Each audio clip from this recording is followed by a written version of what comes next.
ба, құмарыңды қанама. Уадариха, алтын бесік туған жер, қадіріңді келсем білмей кешегі. Шаталма сен топырағыңда тербетпей, ақын болмай, тасың болсаң егер.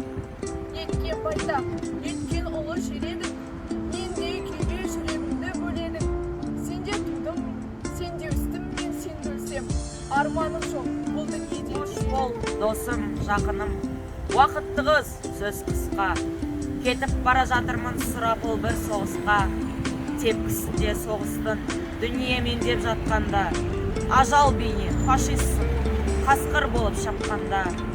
Қоян емен адаммын, қайтып бұғып жатармын.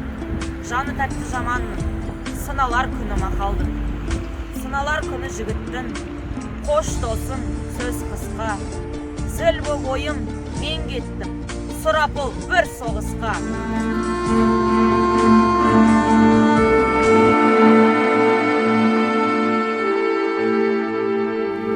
Соғыстың, қыстың ызғары, бойымнан кетпей боп сырқат, емендей жалғыз құздағы айналаға болдым жат. Қайсарлықпен сыр шертіп, отырмын қарап биікке, ұшқан құстай тау көлбей, қиялдап жортқан киікке.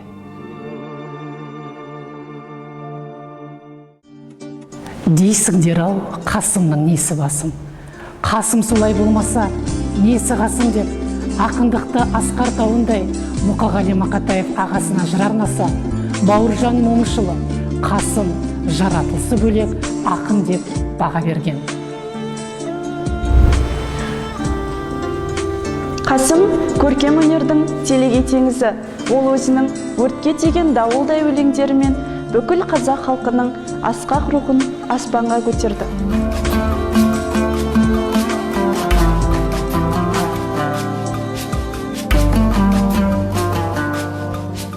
Домбыра, мұнша неге шешем болдың, күй толған көкірегің шежіремің, сыр қозғап ғасырлардан жөнелесің, саусағым тиіп кетсе ішегіңе.